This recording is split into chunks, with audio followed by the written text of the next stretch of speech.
Madridistas. Acaba de explotar la bomba más grande del mercado de fichajes. Ibrahima Konaté ha rechazado oficialmente renovar con el Liverpool y ha comunicado que solo quiere fichar por el Real Madrid. Pero eso no es todo. Gonzalo acaba de hacer historia superando a Haaland, Mbappé y Harry Kane como máximo goleador del Mundial de Clubes. Y mientras tanto, Luis Enrique ha protagonizado la agresión más vergonzosa del fútbol moderno golpeando a un jugador del Chelsea. Te voy a enseñar las imágenes exactas, las cifras reales de la negociación, y por qué estas próximas 48 horas van a cambiar completamente el futuro del Real Madrid. Si eres madridista, no puedes perderte ni un segundo de este vídeo. Empezamos. Ahora, empezamos con lo que ha sido sin duda el episodio más vergonzoso y lamentable que hemos visto en una final de un torneo oficial en los últimos años. Luis Enrique, el entrenador del Paris Saint-Germain, protagonizó una agresión física completamente inaceptable contra Joao Pedro del Chelsea durante las celebraciones del título mundial. Para entender la magnitud de lo que pasó, tenemos que contextualizar primero cómo se desarrolló esta final.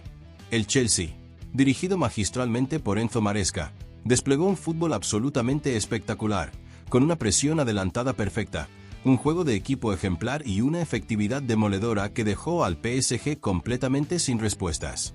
Cole Palmer fue la gran estrella de la noche con 2 goles y una asistencia en la primera parte, demostrando por qué es considerado uno de los mejores jugadores jóvenes del mundo.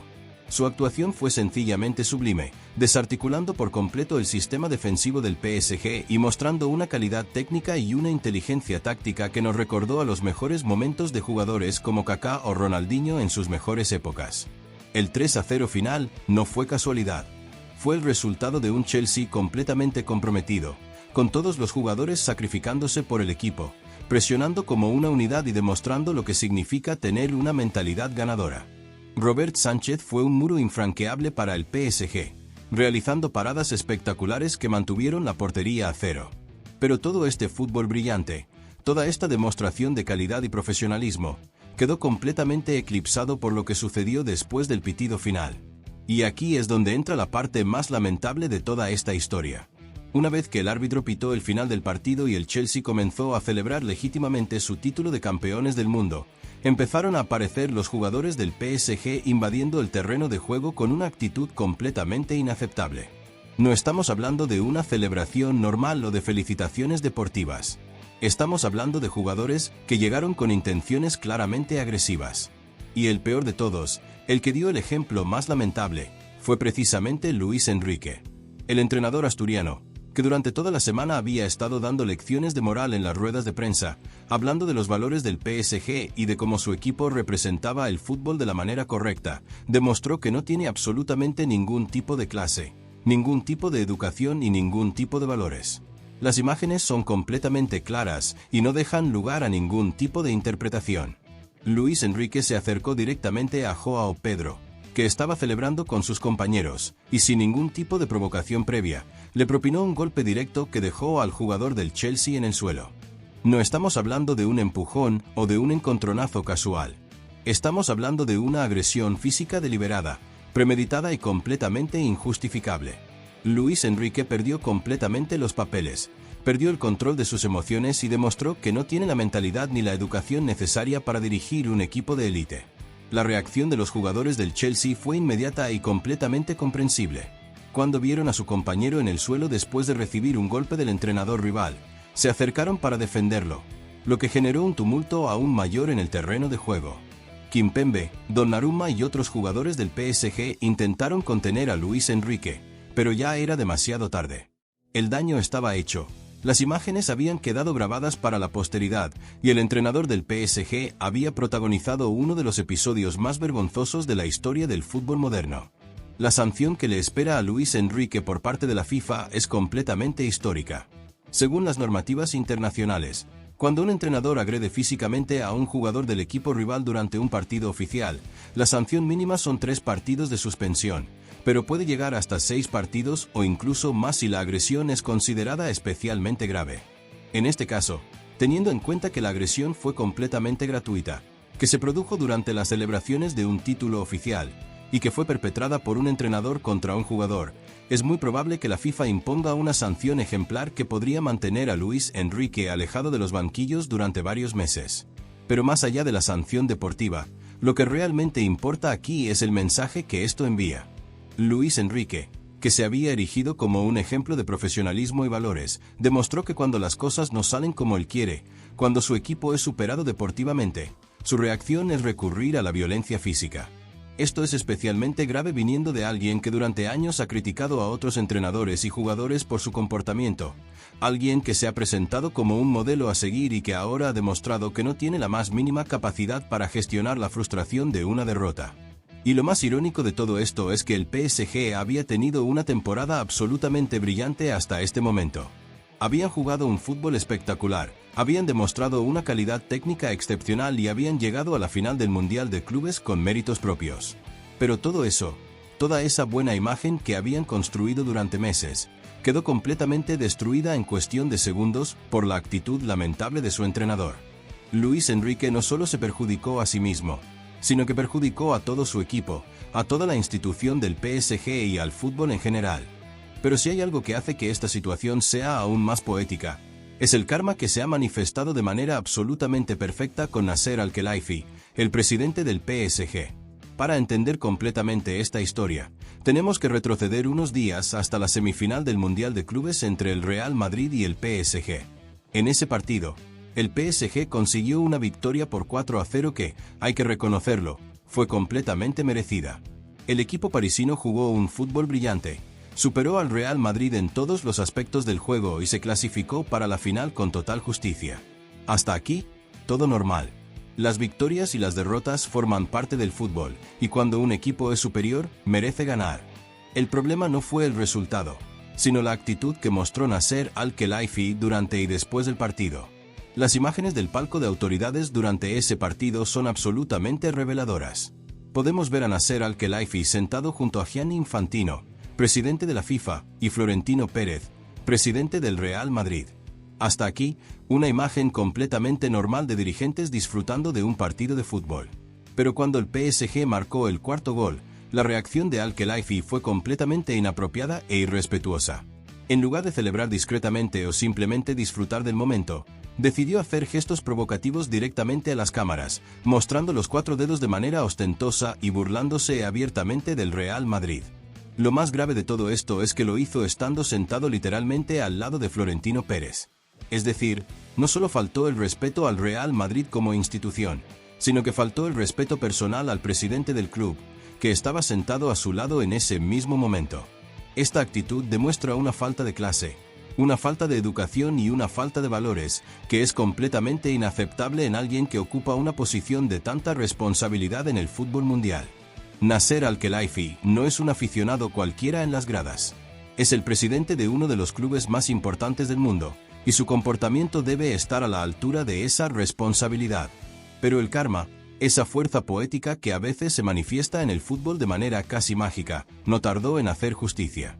Apenas unos días después, en la final contra el Chelsea, Al-Khelaifi tuvo que vivir en primera persona lo que significa ser humillado de la misma manera que él había humillado al Real Madrid. Las imágenes del palco durante la final son absolutamente demoledoras. Podemos ver a Nasser Al-Khelaifi con una expresión de completa desolación, viendo cómo su equipo era superado de manera contundente por el Chelsea. La misma persona que días antes se burlaba abiertamente de una goleada, ahora tenía que soportar ser goleado de manera aún más humillante. Y no solo eso, sino que tuvo que ver cómo su entrenador, Luis Enrique, protagonizaba uno de los episodios más vergonzosos de la historia del fútbol moderno, agrediendo a un jugador rival y dejando al PSG en una posición de absoluto ridículo internacional. El contraste entre las dos imágenes es absolutamente perfecto. En la semifinal, Al-Khelaifi celebrando de manera irrespetuosa y burlándose del Real Madrid. En la final, Al-Khelaifi con la cara descompuesta, viendo cómo su equipo era humillado y cómo su entrenador perdía completamente los papeles. Esto es karma en su máxima expresión. Esto es justicia poética. Esto es la demostración de que en el fútbol, como en la vida, las actitudes irrespetuosas y la falta de clase tarde o temprano reciben su merecido. Y lo más importante de todo esto es el mensaje que envía. El fútbol es un deporte que debe basarse en el respeto, la deportividad y los valores. Cuando alguien, independientemente de su posición, falta a esos principios, el propio deporte se encarga de impartir justicia. Nasser Al-Khelaifi aprendió de la manera más dura posible que la humildad y el respeto no son opcionales en el fútbol. Son valores fundamentales que deben guiar el comportamiento de todos los que formamos parte de este deporte, desde los jugadores hasta los dirigentes. Pero después de toda esta controversia y toda esta negatividad, es momento de hablar de algo que realmente nos llena de orgullo como madridistas. Gonzalo García, nuestro joven delantero del Castilla, acaba de hacer historia de una manera que nadie, absolutamente nadie, podía haber predicho. Gonzalo se ha proclamado oficialmente como el máximo goleador del Mundial de Clubes, con 4 goles y una asistencia, superando a algunos de los mejores delanteros del mundo y demostrando que el Real Madrid tiene una cantera absolutamente espectacular. Para entender la magnitud de este logro, tenemos que poner las cosas en perspectiva. En este Mundial de Clubes participaron delanteros de la talla de Erling Haaland, Kylian Mbappé, Harry Kane, Jamal Musiala y muchos otros jugadores de primer nivel mundial. Todos ellos con años de experiencia en el fútbol de élite, todos ellos con un palmarés impresionante, todos ellos considerados entre los mejores del mundo en sus posiciones. Y sin embargo, fue Gonzalo, un chico de 20 años que hace apenas unos meses jugaba en segunda división con el Real Madrid Castilla, quien se llevó el galardón de máximo goleador del torneo. Esto no es solo sorprendente, es absolutamente extraordinario. Los números hablan por sí solos. Gonzalo marcó 4 goles en el torneo, los mismos que Di María, Guirassy y Marcos Leonardo. Pero lo que le dio la ventaja para llevarse el premio fue esa asistencia adicional que proporcionó, demostrando que no solo es un goleador nato, sino también un jugador que entiende el juego colectivo y que sabe crear oportunidades para sus compañeros. El comunicado oficial del Real Madrid no podía ocultar el orgullo por este logro. Gonzalo, máximo goleador del Mundial de Clubes. El delantero del Real Madrid finalizó líder de esta clasificación con 4 tantos y una asistencia. Estas palabras resumen perfectamente lo que significa este momento para el club y para todos los madridistas. Pero más allá de los números, lo que realmente impresiona de Gonzalo es la manera en que se ha adaptado al primer equipo. Recordemos que hace apenas unos meses, este chico estaba jugando en Primera Arfez con el Castilla, enfrentándose a equipos de categorías inferiores y aprendiendo su oficio en las divisiones menores del fútbol español. De repente, por las circunstancias del destino y las lesiones que afectaron al primer equipo, Gonzalo se encontró siendo convocado por Xabi Alonso para partidos de la máxima importancia. Y no solo fue convocado, sino que fue titular en varios encuentros cruciales del Mundial de Clubes. La presión que esto supone para un jugador tan joven es absolutamente inmensa. Pasar de jugar en segunda división a ser titular del Real Madrid en un Mundial de Clubes, con millones de personas viendo cada uno de tus movimientos, es algo que puede quebrar mentalmente a cualquier jugador, independientemente de su talento. Pero Gonzalo no solo no se quebró, sino que brilló con luz propia. Demostró una madurez, una compostura y una calidad técnica que son propias de jugadores con muchos más años de experiencia. Su capacidad para encontrar espacios en el área, su instinto goleador y su frialdad para definir en los momentos decisivos han sido absolutamente impresionantes. Y no estamos hablando solo de goles contra equipos menores. Gonzalo marcó goles importantes contra rivales de primer nivel, demostrando que tiene la mentalidad y la calidad necesarias para brillar en los escenarios más exigentes del fútbol mundial. Su primer gol en el torneo llegó en un momento crucial, cuando el Real Madrid necesitaba romper un partido complicado. Su definición fue perfecta, con una frialdad y una precisión que recordaron a los mejores momentos de Raúl o Benzema en situaciones similares. El segundo gol fue aún más espectacular, con una jugada individual brillante que demostró no solo su capacidad goleadora, sino también su habilidad técnica y su inteligencia táctica. La manera en que se desmarcó, controló el balón y definió fue simplemente sublime. Los goles tercero y cuarto confirmaron lo que ya todos sospechábamos, que Gonzalo no es solo una promesa para el futuro, sino una realidad del presente. Un jugador que puede contribuir de manera inmediata al primer equipo del Real Madrid y que tiene todas las características para convertirse en una estrella mundial. Pero quizás lo más impresionante de todo es la humildad y la profesionalidad que ha mostrado Gonzalo durante todo este proceso. A pesar de todos los elogios, a pesar de toda la atención mediática, a pesar de convertirse de la noche a la mañana en una de las sensaciones del fútbol mundial, ha mantenido los pies en el suelo y ha seguido trabajando con la misma intensidad y dedicación de siempre. Esta actitud es fundamental para su desarrollo futuro. El fútbol está lleno de ejemplos de jóvenes promesas que se perdieron por no saber gestionar el éxito temprano. Pero Gonzalo parece tener la mentalidad correcta para seguir creciendo y mejorando, independientemente de los elogios que reciba. El éxito de Gonzalo en el Mundial de Clubes ha puesto completamente patas arriba la planificación deportiva del Real Madrid para la próxima temporada. Y esto es algo que debemos analizar en profundidad porque tiene implicaciones enormes para el futuro del club. Antes del Mundial de Clubes, la directiva del Real Madrid tenía una idea bastante clara de lo que necesitaba en el mercado de fichajes. El plan era recuperar la figura de un delantero centro rematador de área, alguien que pudiera cumplir el rol que había desempeñado Joselu la temporada anterior. La idea era fichar a un jugador veterano, con experiencia, que aceptara la suplencia y que pudiera aportar goles en momentos específicos de los partidos. No necesariamente tenía que ser una estrella mundial, sino alguien que entendiera su rol y que pudiera ser efectivo cuando fuera necesario. Varios nombres habían sonado para este puesto. Jugadores como Toney, Watkins, o incluso la posibilidad de recuperar al propio Joselu habían sido barajados por la directiva. Todos ellos perfiles similares, delanteros experimentados, buenos rematadores y dispuestos a aceptar un rol secundario en el equipo. Pero la irrupción fulgurante de Gonzalo ha cambiado completamente esta ecuación. De repente, el Real Madrid se encuentra con un delantero joven, con un potencial enorme, que ha demostrado que puede rendir al máximo nivel y que, además, es producto de la propia cantera del club. Esto plantea una pregunta fundamental. ¿Para qué fichar a un delantero veterano cuando tienes a un joven de 20 años que acaba de demostrar que puede ser el máximo goleador de un Mundial de Clubes? La respuesta no es sencilla, porque hay varios factores que deben tenerse en cuenta. Por un lado, Gonzalo ha demostrado su calidad, pero todavía es muy joven y necesita seguir desarrollándose. Por otro lado, el Real Madrid necesita tener alternativas en todas las posiciones para poder competir en todos los frentes. Xabi Alonso se encuentra ahora en una situación muy interesante. Tiene a Mbappé como delantero titular indiscutible, tiene a Gonzalo como una opción muy prometedora, y tiene a Endrick como otra joven promesa que también necesita minutos para desarrollarse. La pregunta es, ¿caben los tres en la misma plantilla? ¿Es viable tener a Mbappé, Gonzalo y Endrick compitiendo por las mismas posiciones? ¿O es mejor apostar por dos de ellos y buscar una salida para el tercero? Esta es una decisión que va más allá de lo puramente deportivo.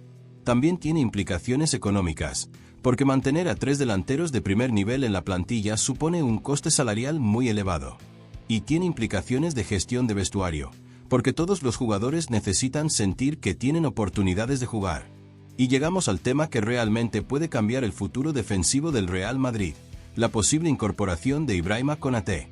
Esta operación tiene tantas aristas y tantos matices que merece un análisis completamente detallado. Empecemos por entender quién es Ibrahima Konaté y por qué el Real Madrid está tan interesado en él. Konaté es un central francés de 25 años que juega en el Liverpool desde 2021. Es un jugador que combina una excelente capacidad física con una técnica depurada y una inteligencia táctica muy desarrollada. Sus características se encajan perfectamente con lo que busca Xabi Alonso para su sistema de juego. Konaté es un central que se siente cómodo saliendo con el balón desde atrás, tiene una buena capacidad de pase largo, y es muy sólido en las acciones defensivas. Además, su experiencia en la Premier League y en competiciones europeas lo convierte en un jugador ya formado y listo para rendir de manera inmediata. Desde el punto de vista táctico, Konaté sería el complemento perfecto para Rudiger. Mientras que el alemán aporta experiencia, liderazgo y fortaleza física, Konaté añadiría velocidad, técnica y capacidad de salida de balón. Sería una pareja de centrales muy equilibrada y con características complementarias. Pero más allá de sus cualidades deportivas, lo que hace especialmente atractiva esta operación para el Real Madrid es la situación contractual de Konaté. El central francés termina contrato con el Liverpool en junio de 2026, lo que significa que si no renueva, podrá negociar libremente con otros clubes a partir de enero de 2025. Esta situación contractual es muy similar a la que vivimos con Trent Alexander-Arnold. El lateral inglés también termina contrato en 2025, y el Real Madrid ha estado siguiendo de cerca su situación con la esperanza de poder ficharlo como agente libre. La estrategia del Real Madrid en estos casos es muy clara: aprovechar las situaciones contractuales favorables para fichar a jugadores de primer nivel sin pagar traspasos. Es una política que ha dado muy buenos resultados en el pasado, con fichajes como los de Alaba, Rudiger o Mbappé. En el caso de Konaté, las informaciones que llegan desde Inglaterra sugieren que el jugador no tiene intención de renovar con el Liverpool y que su preferencia es recalar en el Real Madrid. Esto pone al club inglés en una posición muy complicada, porque sabe que si no vende al jugador este verano, lo perderá gratis el próximo año. El Liverpool se encuentra exactamente en la misma situación que vivió con Trent Alexander-Arnold. Tiene a un jugador importante que no quiere renovar y que tiene una oferta muy atractiva del Real Madrid. La diferencia es que en el caso de Alexander-Arnold, el Liverpool decidió mantener al jugador hasta el final de su contrato, mientras que con Konaté parece estar más dispuesto a negociar. Las primeras informaciones hablan de que el Liverpool estaría dispuesto a vender a Konaté por una cantidad cercana a los 50 millones de euros. Esta cifra puede parecer elevada, pero hay que tenerla en contexto. Konaté tiene una valoración de mercado de aproximadamente 60 millones de euros, por lo que el Liverpool estaría pidiendo una cantidad ligeramente inferior a su valor de mercado. Sin embargo, desde el punto de vista del Real Madrid, esta cifra es excesiva. El club blanco entiende que está en una posición de fuerza en esta negociación, porque sabe que Konaté quiere venir y que el Liverpool no tiene muchas alternativas si quiere evitar perderlo gratis. La estrategia del Real Madrid es clara: ofrecer una cantidad razonable, probablemente entre 20 y 25 millones de euros, y esperar a que el Liverpool atienda a razones conforme se acerque el final del mercado de fichajes. Esta táctica ha funcionado muy bien en el pasado. El Real Madrid sabe que los clubes vendedores suelen ser más flexibles en sus pretensiones cuando se dan cuenta de que el tiempo se agota y que pueden quedarse sin nada si no aceptan la oferta. En el caso específico del Liverpool, hay varios factores que juegan a favor del Real Madrid. En primer lugar, el club inglés ya ha vivido la experiencia de perder a un jugador importante gratis, y sabe lo frustrante que puede ser esa situación. En segundo lugar, el Liverpool necesita renovar su plantilla y podría utilizar el dinero de la venta de Konaté para fichar a otros jugadores. Mantener a un jugador que no quiere estar en el club no suele ser una buena estrategia a largo plazo. Y en tercer lugar, Konaté podría empezar a presionar para forzar su salida si ve que el Liverpool no está dispuesto a negociar. Los jugadores tienen muchas maneras de hacer saber su descontento, y esto podría crear un ambiente tóxico que no beneficia a nadie. Desde el punto de vista de Xabi Alonso, la llegada de Konaté sería fundamental para completar la reestructuración defensiva que tiene en mente. El entrenador vasco ha visto las limitaciones de la actual plantilla en el Mundial de Clubes y entiende que necesita refuerzos de calidad para competir al máximo nivel. La situación de Asensio, que hemos analizado anteriormente, ha acelerado la necesidad de fichar un central. Lo que inicialmente era un deseo se ha convertido en una necesidad urgente después de los errores del joven canterano. Además, la edad de algunos centrales actuales también es un factor a tener en cuenta. Rudiger ya tiene 31 años, y aunque sigue rindiendo a un nivel muy alto, es normal que el club empiece a pensar en su sustituto a medio plazo. Alaba, por su parte, tiene 32 años y ha tenido muchos problemas físicos en los últimos meses. Su futuro en el club es incierto, y es posible que la directiva esté pensando en prescindir de él para hacer espacio a nuevos fichajes. En este contexto, Konaté representaría una inversión de futuro. Con 25 años, está en la mejor edad para un central y podría ser una pieza fundamental en la defensa del Real Madrid durante muchos años. La negociación promete ser larga y compleja, pero todas las señales apuntan a que finalmente se producirá el fichaje. La pregunta no es tanto si Konaté llegará al Real Madrid, sino cuándo y por cuánto dinero. Si el Liverpool atiende a razones y acepta una oferta razonable, el fichaje podría cerrarse este mismo verano. Si mantiene sus pretensiones económicas, el Real Madrid está dispuesto a esperar y ficharlo gratis el próximo año. En cualquier caso, Konaté parece destinado a vestir la camiseta blanca. Solo es cuestión de tiempo y de encontrar la fórmula que satisfaga a todas las partes involucradas. Para entender completamente la operación Konaté, es fundamental analizar el contexto del mercado de fichajes actual y la estrategia general del Real Madrid en los últimos años. El mercado de centrales de primer nivel es extremadamente limitado. Jugadores con la calidad, la experiencia y la edad de Konaté no abundan, y cuando aparecen en el mercado, suelen generar una competencia feroz entre los grandes clubes europeos. En los últimos años, hemos visto cómo centrales de calidad como Van Dijk, De Ligt o Koundé han alcanzado precios astronómicos en sus traspasos. El Real Madrid, consciente de esta realidad, ha optado por una estrategia más inteligente: aprovechar las situaciones contractuales favorables. Esta estrategia ha dado resultados excepcionales. El fichaje de Alaba como agente libre fue un golpe maestro que permitió al club conseguir un central de primer nivel sin pagar traspaso. Lo mismo ocurrió con Rudiger, que llegó libre desde el Chelsea y se ha convertido en una pieza fundamental del equipo. Ahora, con Konaté, el Real Madrid está intentando repetir la misma fórmula. Aunque en este caso podría tener que pagar un traspaso, la cantidad sería mucho menor de lo que costaría el jugador en condiciones normales de mercado. Esta estrategia no solo es inteligente desde el punto de vista económico, sino que también permite al club mantener un equilibrio financiero saludable mientras sigue compitiendo por los mejores jugadores del mundo. El caso de Konaté es especialmente interesante porque el jugador está en la mejor edad para un central. Con 25 años, tiene la experiencia suficiente para rendir de manera inmediata, pero también tiene margen de crecimiento y muchos años de carrera por delante. Además, su experiencia en la Premier League es un valor añadido muy importante. La liga inglesa es considerada una de las más competitivas del mundo, y los jugadores que han triunfado allí suelen adaptarse bien a otros contextos de máximo nivel. Konaté ha demostrado en el Liverpool que puede rendir bajo presión, que puede competir contra los mejores delanteros del mundo, y que tiene la mentalidad necesaria para jugar en un club grande con aspiraciones de ganar todos los títulos. Su historial de lesiones también es favorable.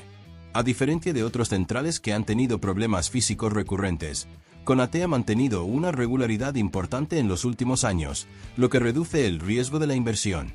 Desde el punto de vista táctico, Konaté encaja perfectamente en el sistema de juego que quiere implementar Xabi Alonso.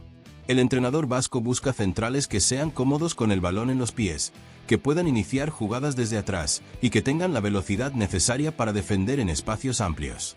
Todas estas características las tiene Konaté, que además aporta una fortaleza física importante para los duelos aéreos y las acciones defensivas más directas. Sería un central muy completo que podría adaptarse a diferentes situaciones de juego. La competencia por su fichaje también es un factor a tener en cuenta. Varios clubes europeos han mostrado interés en Konaté, pero el Real Madrid parte con ventaja por varios motivos. En primer lugar, el prestigio y la historia del club son argumentos muy poderosos para cualquier jugador. Jugar en el Real Madrid sigue siendo el sueño de muchos futbolistas, y Konaté no es una excepción. En segundo lugar, la posibilidad de jugar en el Santiago Bernabéu, de competir por la Champions League cada año, y de formar parte de un proyecto deportivo ambicioso son incentivos muy atractivos.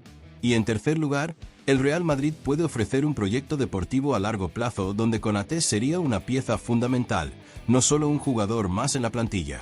La negociación con el Liverpool será compleja, pero el Real Madrid tiene experiencia en este tipo de operaciones. La clave será encontrar el equilibrio entre lo que está dispuesto a pagar el club y lo que está dispuesto a aceptar el Liverpool. El factor tiempo también jugará un papel importante. Conforme se acerque el final del mercado de fichajes, la posición negociadora del Liverpool se debilitará, porque sabrán que si no venden al jugador, lo perderán gratis el próximo año. Konaté, por su parte, también podría ejercer presión para forzar su salida si ve que la negociación se alarga demasiado. Los jugadores tienen muchas maneras de hacer saber su descontento, y esto podría acelerar las conversaciones. En cualquier caso, todo apunta a que esta operación se cerrará de una manera u otra. La pregunta no es tanto si Konaté llegará al Real Madrid, sino cuándo y en qué condiciones. ¿Qué opináis vosotros de todo esto? ¿Creéis que Konaté acabará llegando? ¿Pensáis que Gonzalo se merece quedarse en el primer equipo? ¿Y qué debería pasar con Asensio? Dejadme vuestras opiniones en los comentarios, que me encanta leer lo que pensáis y debatir con vosotros sobre el futuro de nuestro equipo. Y si este vídeo os ha gustado, ya sabéis lo que tenéis que hacer: darle al like, suscribiros al canal si aún no lo habéis hecho, y activar la campanita para no perderos ninguna de las noticias de última hora que van llegando. Porque os aseguro que en los próximos días van a pasar muchas cosas, y no os vais a querer perder ni una sola de las novedades que van surgiendo. Nos vemos en el próximo vídeo, madridistas. ¡A la Madrid!